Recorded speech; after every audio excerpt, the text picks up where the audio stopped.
코비드-19 대유행과 그에 따른 폐쇄의 압력에도 불구하고 미국 내 수백 개의 복음주의 단체에서 2020년부터 2021년까지 기부금이 증가한 것으로 나타났습니다. 중국의 제로 코로나 정책에 항의하는 백지 시위가 확대되는 가운데 많은 젊은이들이 공개 시위에 참여하는 등 중국 청년 세대의 존재감이 드러나고 있습니다.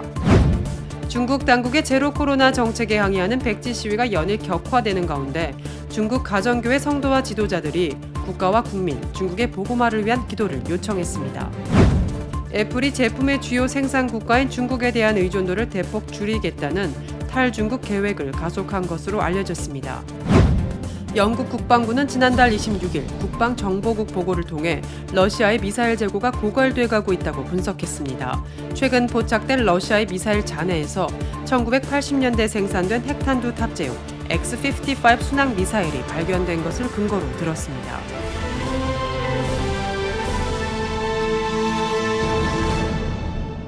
첫 번째 소식입니다. 코비드-19 대유행과 그에 따른 폐쇄의 압력에도 불구하고 미국 내 수백 개의 복음주의 단체에서 2020년부터 2021년까지 기부금이 증가한 것으로 나타났습니다.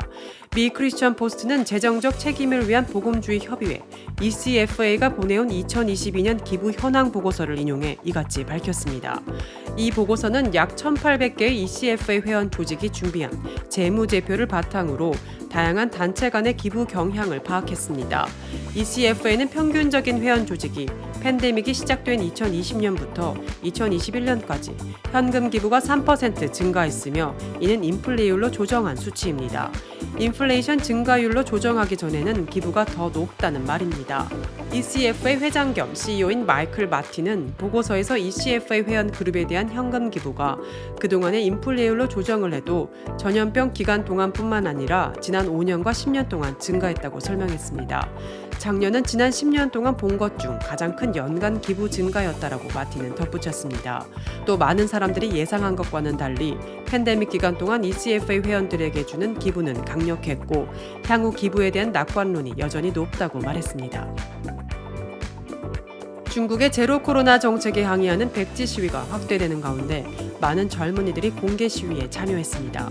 억압 속에서 자라난 중국의 청년 세대가 제 목소리를 찾고 있는 것으로 보인다고 BBC 뉴스 코리아가 현지 취재를 통해 전했습니다.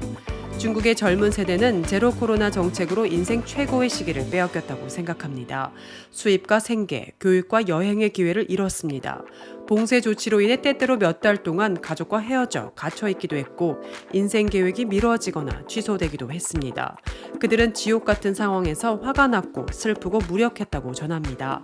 지난 주말 중국 주요 도시 여러 곳에서 제로 코로나에 대한 항의에서 시작해 시진핑 퇴진까지 요구하는 외침이 울려 퍼졌습니다.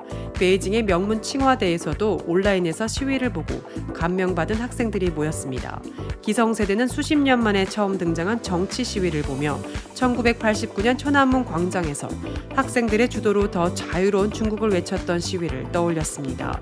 그러나 일부는 이들의 모습이 지난 세대와는 다른 분명한 특징을 찾아내기도 합니다. 호주 국립대학 소속 정치학자 웬티성은 중국 정부가 꼬투리 잡을 부분을 최소화하기 위해 청년들이 얼마나 신중히 노력하는지 보라고 말합니다. 일례로 혐의를 씌울 만한 내용이 전혀 없는 빈 종이가 시위대의 상징이 된 것을 지적합니다. 웬티성은 중국의 부상을 배경으로 성장한 젊은 세대의 맹렬한 애국심을 진정한 차별점으로 꼽았습니다.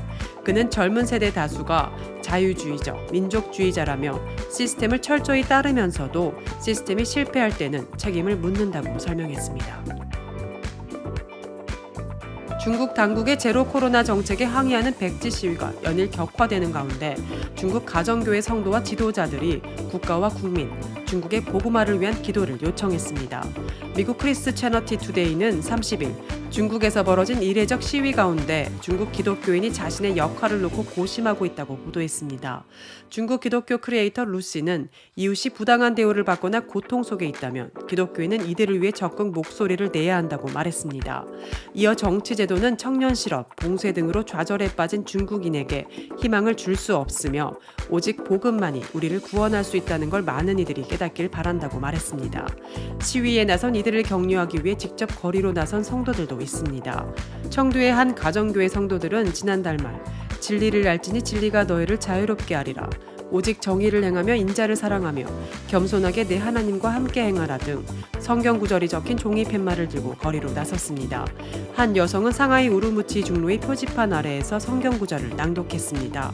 우루무치 중루는 신장 우루무치 화재 참사로 촉발된 백지 시위가 일어났던 장소입니다. 가정교회 지도자들은 정치 참여에 보수적 입장이지만 시위 참여 성도를 보호하기 위해 앞장섰습니다. 이들은 시위에 참여한 청년들을 위해 기도하고 그의 체포에 대비해 그의 가족을 도울 수 있도록 준비를 도왔습니다. 청두 가정교회 지도자 왕목시 씨는 기독교인이 정치의 목소리를 낼 수는 있지만 시국에 휘말려 교회가 당국의 표적이 될 수 있다고 우려했습니다. 애플이 제품의 주요 생산 국가인 중국에 대한 의존도를 대폭 줄이겠다는 탈중국 계획을 가속한 것으로 알려졌습니다.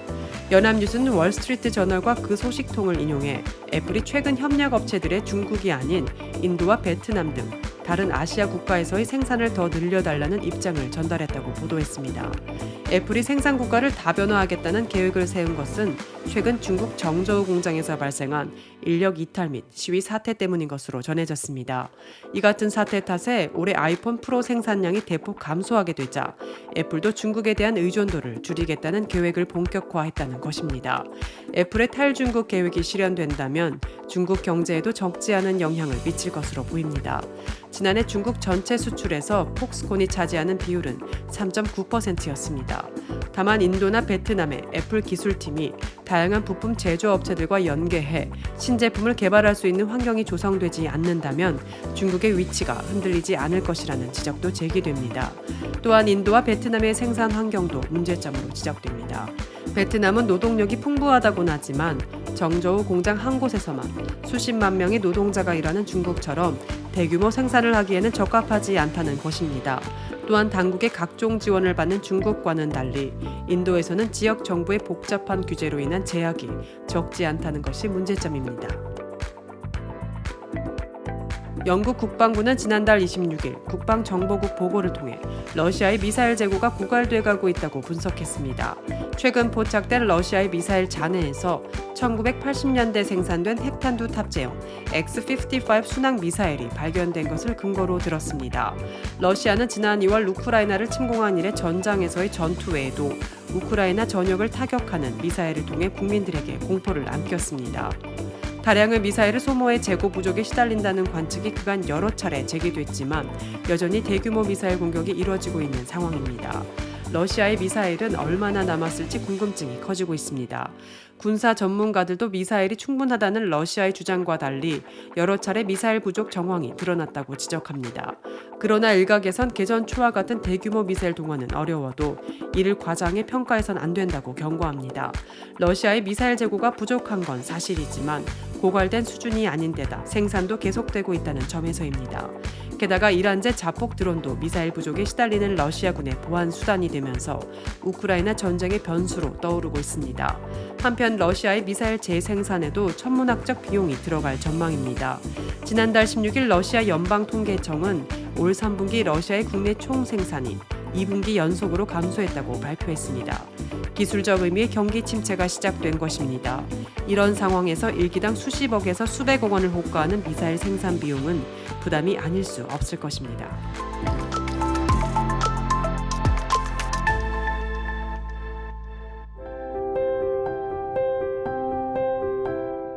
세상을 밝히는 크리스천 소식입니다. 과테말라는 안티구아 커피로 유명합니다. 화산 지역에서 재배된 커피로 탄향이 매력적인 커피입니다.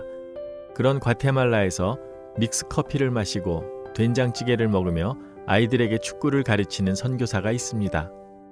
남들 은퇴할 때 선교에 나선 홍송열 선교사입니다.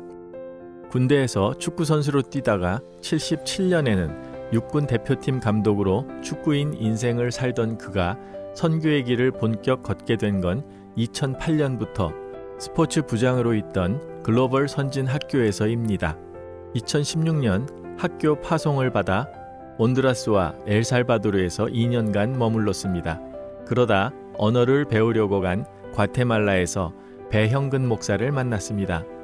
그리고 2019년 글로벌 학교 파송 선교사로 과테말라에 왔습니다. 그는 과테말라 수도에서 1시간 떨어진 시우닷 브라또에 있는 한미 학교에서 축구를 가리킵니다. 우범 지역의 교육열도 낮은 곳이지만 학비가 싸고 수업 내용이 알차다는 소문이 난 우수 학교입니다. 과테말라 정부도 중학교 학력을 인정합니다. 홍 선교사에게 축구 수업은 복음을 전하는 시간입니다. 훈련은 기도로 시작해 기도로 끝납니다. 휴대폰 번역기로 간단히 메시지도 전합니다. 이를 통해 아이들은 자연스럽게 기도하고 학부모들도 믿음을 접하게 됐습니다. 생활은 어렵습니다. 선교비는 아이들 양육비로 지출하며 생활비는 자비로 감당하지만 연금과 아파트 등 전 재산을 축구에 쏟아부어 남은 게 없습니다. 그럼에도 꿈이 있습니다. 축구 실력에 믿음까지 좋은 아이들을 과테말라 지도자로 성장시키는 것입니다. 학교 옆에 작은 축구장을 만들고 축구 학교를 세우려고 합니다.